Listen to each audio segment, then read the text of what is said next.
এগৰাকী গায়কে গাইছে খুব সুন্দৰ, কিন্তু কি গাইছে তেওঁ, যাৰ কণ্ঠত সমগ্ৰ অসমবাসী গৌৰৱান্বিত। মূৰত টুপি পিন্ধি কিনো গাইছে তেওঁ। অতি সুন্দৰ আৰু সুমধুৰ কণ্ঠৰে গাই গৈছে এটাৰ পিছত আনটো গজল।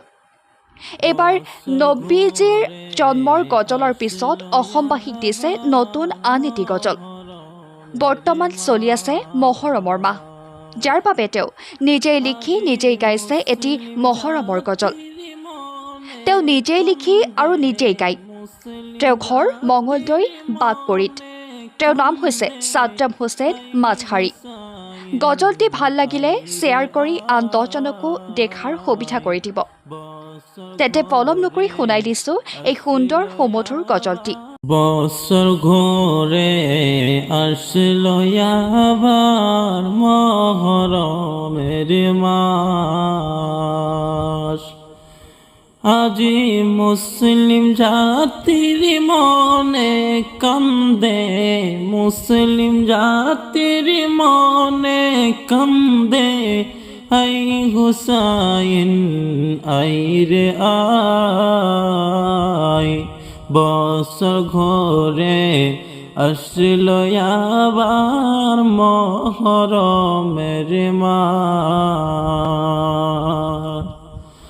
মা ফাতিমার নয়ন মনি হযরত আলীর জানের জান, মা ফাতিমার নয়ন মনি হযরত আলীর জানের জান।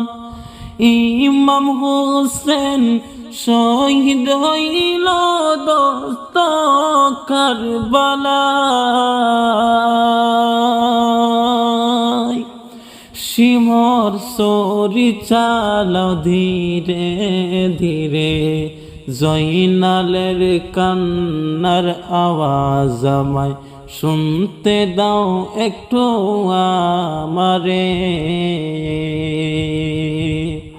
শিমর সরি চালাই বারে বারে, সরি চালাই বারে বারে, ইমাম হুসাইনের গলে সরি কাটে না, হুসাইনের গলা গলাতে চুমা দিয়েছে নবী মুস্তাফা।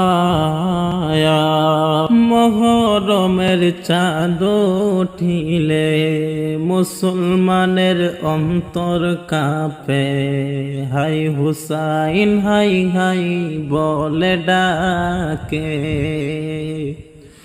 দুধের শিশু আলী আসগরের কোন অপরাধ ছিল, এজিদ বাঘি তীর মারিয়া শহীদ করিল। দুধের শিশু আলী আসগরের কি অপরাধ ছিল, এজিদ বাঘি তীর মারিয়া শহীদ করিল।